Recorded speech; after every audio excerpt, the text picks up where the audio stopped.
Hello guys, good morning to all of you. This is Magiraj here and now we are going to get discuss about the inductance. अब हम प्रेरकत्व के बारे में discuss करने जा रहे हैं। ये प्रेरकत्व क्या होता है, कितने प्रकार में बटा हुआ होता है, स्वप्रेरकत्व, अन्योन्य प्रेरकत्व, इनके बारे में डिस्कस करेंगे। तो सबसे पहले हम ये जानकारी करते हैं कि ये प्रेरकत्व क्या होता है। तो प्रेरकत्व क्या है? प्रेरित होना, यानी चाहे वो स्वतः उसी कुंडली के कारण प्रेरित हो या पास में रखी किसी दूसरी कुंडली के कारण प्रेरित हो। तो ध्यान रखिएगा कि जब कोई कुंडली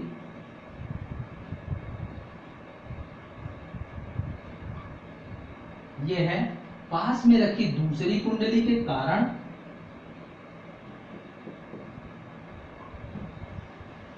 प्रेरित हो या स्वयं इसी कुंडली के कारण प्रेरित हो। ध्यान रखिएगा, जब कोई कुंडली पास में रखी किसी दूसरी कुंडली के कारण प्रेरित हो या स्वतः ही प्रेरित हो, स्वतः ही फ्लक्स परिवर्तन के कारण प्रेरित हो या चाहे दूसरी कुंडली के फ्लक्स परिवर्तन के कारण प्रेरित हो। ठीक है, तो इसमें क्या है, जो फ्लक्स परिवर्तन, चुंबकीय फ्लक्स होता है परिवर्तन, वो उसमें प्रेरित धारा के समानुपाती होता है। ठीक है ना। तो किस प्रकार से होगा? तो पहली स्थिति यानी ये ध्यान रखिएगा कि फाई प्रोपोर्शनल आई होगा। यदि फेरों की संख्या n है, यदि फेरे n है तो n फाई बी प्रोपोर्शनल आई हो जाएगा।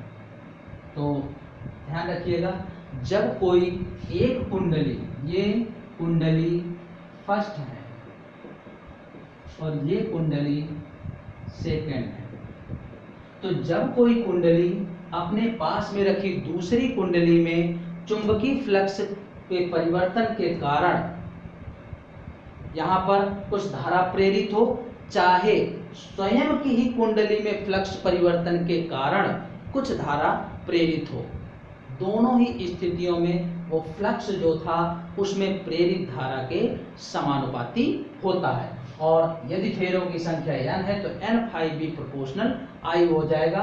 अब जब ये प्रोपोर्शनल का चिन्ह हटाते हैं तो एक नियतांक आता है n phi B equal to K I. हम यहाँ k मान लेते हैं और k जो होता है ये नियतांक है और इस नियतांक को प्रेरण स्थिरांक या प्रेरक गुणांक भी बोलते हैं।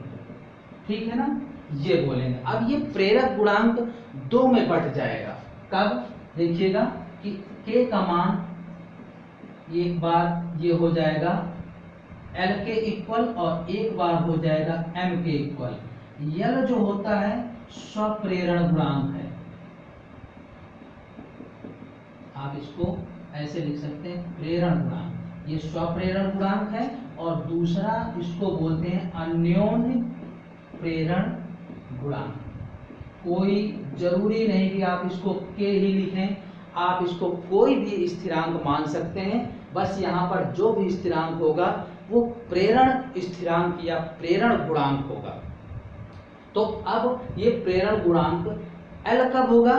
जब ये कुंडली स्वयं के फ्लक्स परिवर्तन के कारण इसमें कुछ धारा प्रवाहित हो। तो स्वयं का जो फ्लक्स हो रहा है उस स्थिति में, अब हम यहाँ दोनों स्थितियां अलग अलग कर देंगे कि कब कैसे होगा। तो स्वप्रेरण बनेगा जाकर जब ये n फाई प्रोपोर्शनल आई, यानी इसी स्वयं की कुंडली के फ्लक्स के परिवर्तन के कारण कुछ धारा प्रवाहित हो, तो वहां पर जो स्थिरांक आएगा उसे स्वप्रेरण गुणांक कहते हैं, स्वप्रेरण गुणांक। ठीक है। और अन्योन्य प्रेरण क्या होगा? जब पास में रखी दूसरी कुंडली के फ्लक्स परिवर्तन के कारण, ठीक है ना, इसमें कुछ धारा प्रवाहित हो पहली कुंडली में। तो अब यहां पर हम थोड़ी देर के लिए इसको मान लेते हैं N2 फाई 2, ताकि समझ में आए सेकंड के लिए था और ये फर्स्ट के लिए था, प्रोपोर्शनल आई। ठीक है, तो N2 phi 2 equal to m i. ठीक है, m 1 पर अन्योन प्रेरकत्व 2 के कारण, तो M12, और यहाँ पर M जो है या M12 इसको बोलते हैं अन्योन प्रेरण गुणांक। ठीक है, तो अब हम सबसे पहले डिस्कस करते हैं स्वप्रेरण गुणांक के बारे में।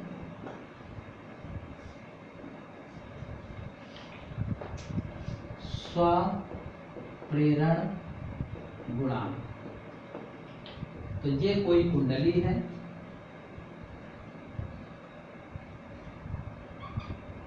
ठीक है ना। तो इसमें जो फ्लक्स पेयरों की संख्या है n और फ्लक्स है phi या phi b, तो इसके कारण जो प्रेरित धारा उत्पन्न होती है वो I है। मतलब इस कुंडली के स्वयं में फ्लक्स परिवर्तन के कारण, चुंबकीय फ्लक्स के परिवर्तन के कारण जो प्रेरित धारा उत्पन्न हुई है I है। तो ये n phi प्रोपोर्शनल I, तो n phi equal to L I, L स्वप्रेरण गुणांक, स्वप्रेरण गुणांक बोलते हैं। और इसका यूनिट हो जाएगा, देखिएगा इसकी सहायता से हम ये निकाल लें। हम जानते हैं कि we know that E equal to minus N D phi upon D T, तो हम इसको भी लिख सकते हैं d अपॉन डी टी बाहर कर दीजिए, एन फाई लिख सकते हैं, और एन फाई की वैल्यू क्या आ गई है एल आई, तो E equal to minus D upon D T L I. जैसे d बाई डी टी बाहर किया तो वैसे इसको अंदर लिख दीजिए, तो minus L D I upon D T, ये लिखा है, ठीक है ना। तो E का मान आ गया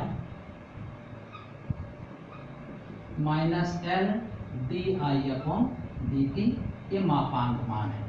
तो इससे अगर L का मान निकालें तो E upon D I upon D T, ये है प्रेरकत्व, स्वप्रेरण गुणांक का मान। इससे इसका यूनिट निकाल सकते हैं, ये हो जाएगा वोल्ट इनटू, ये समय ऊपर आएगा सेकेंड अपॉन एम्पियर नीचे, तो ये इसका मात्रक वोल्ट सेकेंड अपॉन एम्पियर। और इसी से हम इसकी विमा निकाल लें, चाहे वो अब यहाँ स्वप्रेरकत्व हो चाहे अन्योन प्रेरकत्व हो, क्योंकि ये प्रेरण गुणांक था तो दोनों की ही विमाएं और मात्रक एक ही होंगे।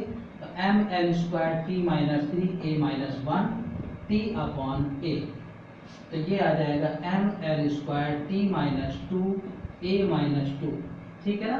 M L square T minus 3 में एक ये 1 ऐड हो जाएगा तो माइनस 2 बचेगा, ए माइनस 2, ये आ जाएगी इसकी विमा, और ये अदिश राशि होती है, ध्यान रखिएगा। अब हम इसी से एक हेनरी, इसका यूनिट जो होता है जो वोल्ट सेकेंड अपॉन एम्पियर है, इसी को हम हेनरी भी बोलते हैं, ठीक है ना। यानी ये जो है हेनरी के इक्वल होगा।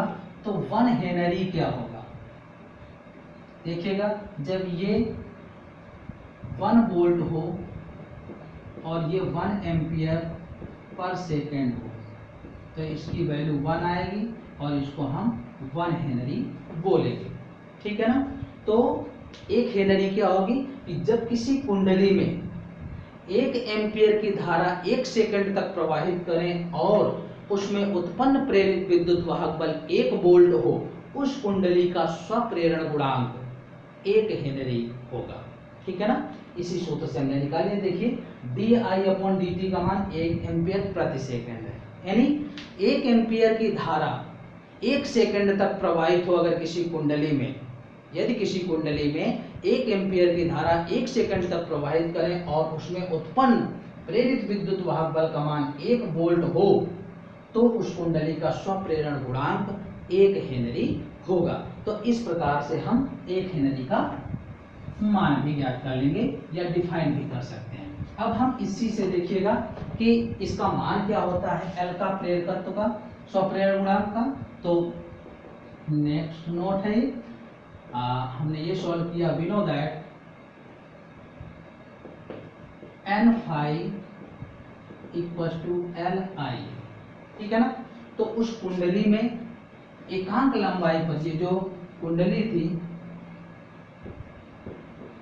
इसमें जो फेरे थे एन, तो N equal to capital N upon L होता है, तो कैपिटल एन हो जाएगा एन एल, ठीक है ना। और फाई का मान जो होता है बी इंटू ए होता है, ठीक है ना। ये आप जानते हैं कि चुंबकीय क्षेत्र इंटू क्षेत्रफल, और बी का मान क्या होता है, ये कुंडली जो है एक धारावाहिक परिनालिका की भांति व्यवहार करती है, म्यू नॉट एन इंटू आई, ठीक है, ये ए है, तो ये मान आ जाएगा फाई बी, ठीक है। तो आप इसमें रख सकते हैं समीकरण ए। तो समीकरण एक से n की जगह हम रख सकते हैं n l into five b की जगह हम रख सकते हैं ये पूरा मान mu not n i a equal to L I, तो आई से आई कैंसिल हो जाएगा, mu not N square l into a equal to l आ जाएगा, ठीक है ना। यदि आपेक्षिक चुंबकशीलता म्यू आर है तो L equal to mu R mu not N square A into L, ये हो जाएगा स्वप्रेरण गुणांक का मान। तो इस प्रकार से हम स्वप्रेरण गुणांक का मान भी ज्ञात कर सकते हैं। और अब हम इसमें जो ऊर्जा है उसका मान ज्ञात करें अगर, तो इसको हम लिख सकते हैं कि कुंडली की ऊर्जा, ये तो था स्वप्रेरण गुणांक के लिए सूत्र। अब हम कुंडली की ऊर्जा अगर देखें तो ये होगा dw upon dt equal to e into i. ये dw बाई dt की वैल्यू हो जाएगी और e का मान जो होगा ये परिमाण मान यूज करेंगे, इस बात को ध्यान रखिएगा। और e का मान यहाँ पर e लिख दें या स्मॉल e लिख दें, ये आया है L D I upon D T, minus होता है तो इसका हम परिमाण मान यूज करेंगे, D W by D T equal to L D I upon D T, ये परिमाण मान इंटू आई। तो देखिएगा डी डब्ल्यू इक्वल टू आ जाएगा एल आई डी आई, दोनों तरफ को समाकलन कर दीजिए और ये मान लेते हैं 0 से आई तक के लिए, तो 1 का डी डब्ल्यू हो जाएगा डब्ल्यू और यही इसकी कुंडली की चुंबकीय ऊर्जा होगी एल, और इसका समाकलन आई स्क्वायर बाई 2 0 टू आई, तो यू भी हो जाएगा L I square by 2 minus 0, या यू बी का मान 1/2 एल आई स्क्वायर, ठीक है ना। ये आ जाएगा कुंडली की ऊर्जा।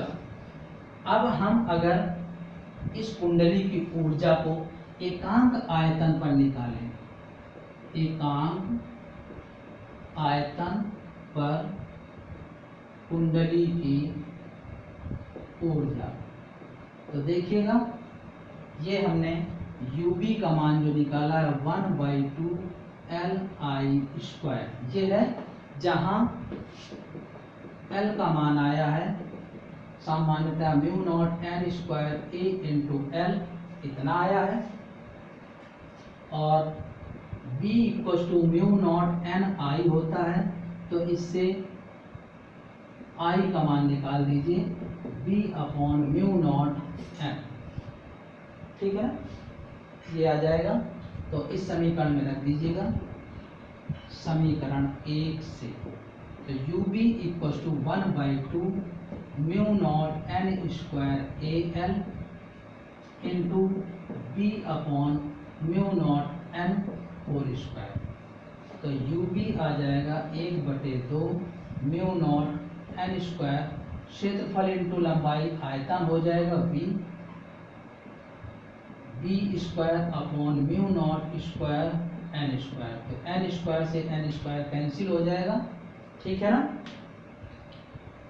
अब देखिएगा U B equal to 1/2 B square upon 1 mu not बचेगा इनटू आयतन की जगह 1 रख देंगे, v बराबर 1, क्योंकि हमने क्या निकाल रहे हैं, एकांक आयतन पर ऊर्जा का मान ज्ञात कर रहे हैं, तो ये आ जाएगा। तो ये ऊर्जा कितनी आ गई, U B equal to B square upon 2 mu not. ध्यान रखिएगा हमने ये पढ़ा है कि कुंडली की ऊर्जा 1/2 या आई स्क्वायर होती है, जहां एल का मान हमने कुंडली के लिए mu not N square A into l, a क्षेत्रफल है, एल लंबाई है, और बी का मान ये कुंडली परिनालिका की भांति होती है म्यू नॉट एन आई, इससे हमने आई का मान निकाल दिया, ये एल है, दोनों मान समीकरण एक में रख दिया, ये आ गया। इसका स्क्वायर ओपन किया, एन स्क्वायर से एन स्क्वायर कैंसिल हो जाएगा, म्यू नॉट से म्यू नॉट कैंसिल हो जाएगा, तो B square by 2 mu not, और v है a